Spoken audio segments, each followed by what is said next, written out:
Mahony, coming all the way from the beautiful city of Sofia in Bulgaria. We are at probably the best wine store in Sofia. It's called Wine Generator, and in a minute I'm going to introduce you to the owner. And what we're going to look at is the 9 regions of Bulgaria and what is the classical grape varietal from that region.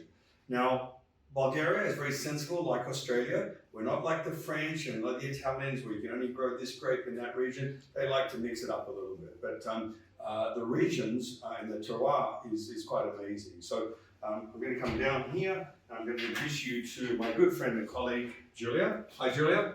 Thank you so much for looking after us today. Hey, Derek. Now, what you got to do for the Aussie audience, you got to say Aussie, Aussie, Aussie, oi, oi, oi. Aussie, Aussie, Aussie, oi, oi, oi. There you go. See, spoke like true Aussie. Do you want to tell us a little about the wine regions of Bulgaria? That's a beautiful map here in your store. Yeah, thank you.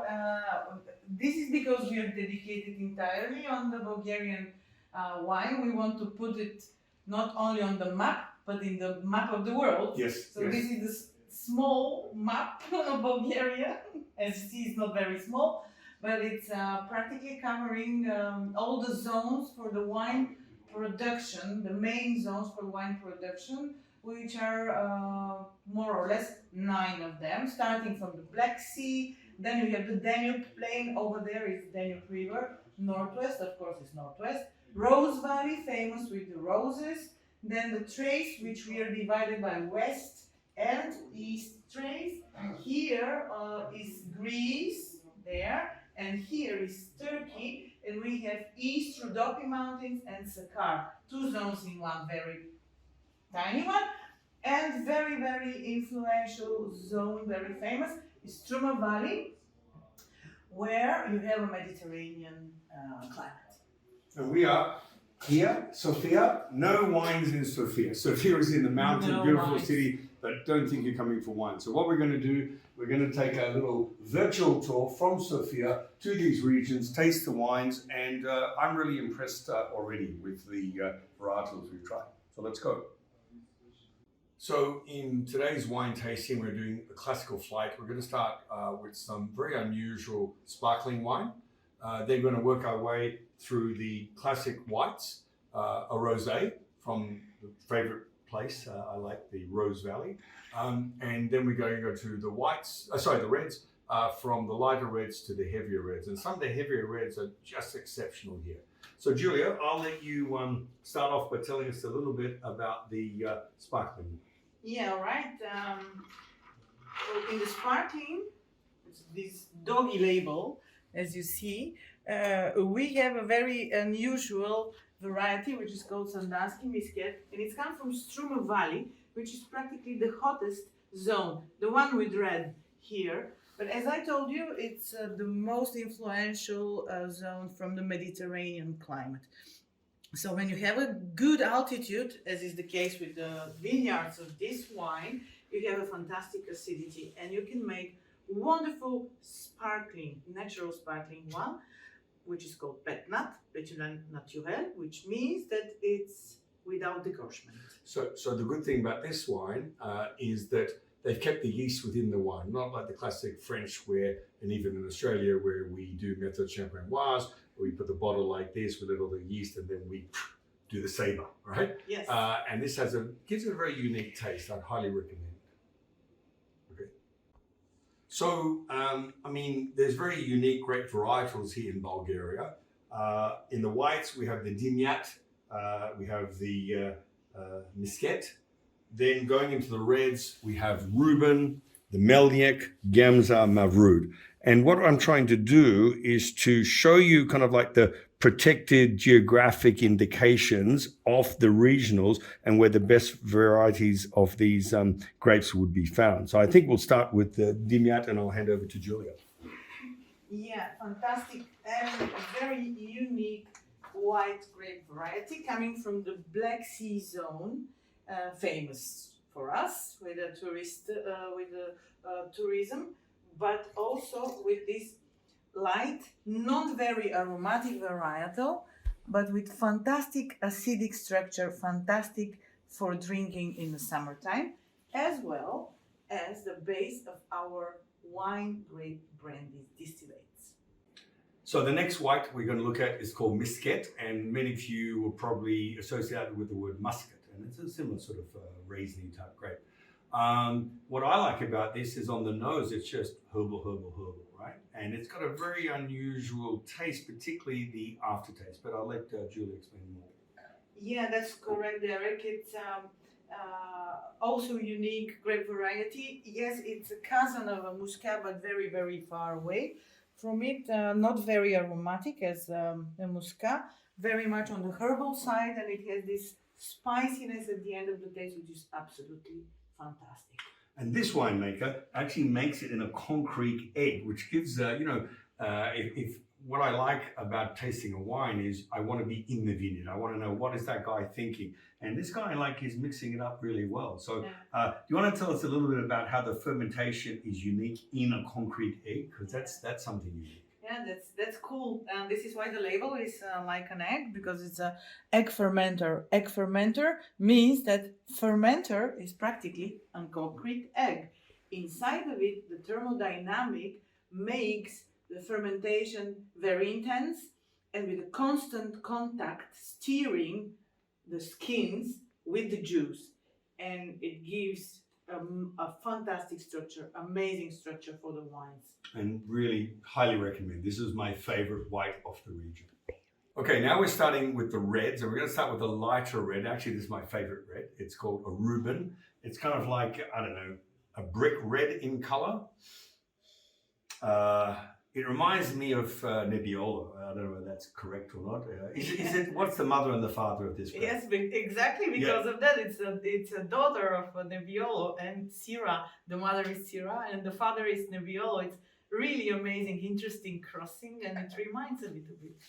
And what region of all the regions we talked about would we find the best version of this grape? Well, just in the heart of the Trace Valley, in the heart of the country. This is one of the most rich lands with fantastic potential for big, bold reds. Okay, excellent. And for Aussies, we love big, bold reds. I know. So do you want to tell us a little bit more about the Reuben, or this particular grape, this manufacturer? Yes, it's a very, very small boutique family winery. And the wine is coming from really old vines. It's, I think, nearly 50 years old vines. No additives, no filtration, practically as Mother Earth gives the birth to the wine. It's really specific, very easily oxidative, and with fantastic chocolate nose and flavors, which is typical for the variety. And something I really learned today, which has made my entire trip, everyone bangs on that they are the father of wine. The Greeks say it comes from Greece, the Romans say it comes from Rome, but I can tell you the truth. Right here, first time, every grape varietal really comes from Armenia. Do you want to tell us a little bit about the cave in Armenia? That's correct. Actually, the first Vitis vinifera was found as a very ancient seeds in one cave, which is just on the border between Armenia and Turkey, and this solved the question. So there you go. For the Persians, it's not Shiraz. I just want to throw that out there because they love saying that. Outside of Persia, Australia has the oldest, but the oldest grapes come from Armenia. So there you go, good on you. Now, the favorite time for me as a heavy red drinker, we're going for the heaviest red in Bulgaria. And this is delicious. We call this Mavrud. Same sort of region as where the Reuben comes from, which is, if we look here, kind of in the valley, in between this purple area and the green area. And let me tell you, this is, like Clare Valley, Australia, you get that sort of black pepper heaviness. This, you can tell us some more about this delicious wine, please. Yes, Mavrut is, let's say, the flagman of Bulgarian wine industry, the most important variety for us. And it's distinguished with this spiciness, correct? Yep. Derek, this is very good nose, very good palate. and you can easily recognize it as something that has individual. You never tried before, I'm pretty sure. But once you pick it up, you will not put it down again. Yeah. This is really, if you like the heavy reds, try this. This is very, very unique to Bulgaria, and really it's complex. And I'm sure this is something you would sell, right? Yes, by the way, exactly this bottle comes from a biodynamic vineyards in the heart, really in the heart of the country, in the heart of Trace Valley, the richest land for us. And it has 40 days of appassimento method, which is the first stage of Amarone. Oh, right. Okay. So this makes the concentration of this specific Merlot so distinguished. And of course, there's that whole religious theme of Jesus and the 40 days and Easter, etc., etc. But you know, if you like the concept of maybe drying your grapes and giving that extra flavor, which the Italians do superbly well, this is your wine. Excellent. So now we're talking about probably, you know, the grape I relate to the most from my vineyard, the Pinot Noir. Now, Pinot Noir, as you know, is a very difficult grape to grow. You know, it's like your most high maintenance girlfriend you ever had. That's what I say. You got to prune it and look after it, and then it can turn on you like you wouldn't believe. So with this Gamza, the Gamza region that's renowned is northwest. Yes. This area here, and certainly what I'm tasting here is maybe a little bit of black curranty taste, but very much like a Pinot. But maybe do you want to tell us a little bit more about the Gamza? Yeah, Gamza is also one of my favorite varieties. Very difficult to grow. Yeah. It's sensitive to all the diseases that you can imagine. Then you really need to pick the right moment of the harvest. Everything is so complicated, but when it's good, it's great. It has the same character of Pinot with raspberry, strawberry aromas on the nose, a little bit of earthiness, the velvet tannin structure, everything that you can imagine. In a good Pinot Noir, you can find in Gamza. And Gamza is your starting level red. So if you're doing your flight, obviously we've gone through our bubbly, we've gone through our whites, the rosé. This is your starting red as we work up to our heavies.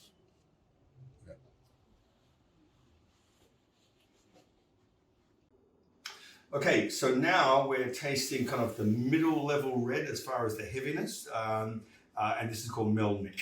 And Melnik comes from this region. So here is where Sofia is. This is just all mountains, basically, right? But here I'm thinking you get a Mediterranean sort of influence. And when I tasted this excellent wine, I'm smelling and tasting tobacco, cherry. Lead us through this one, please.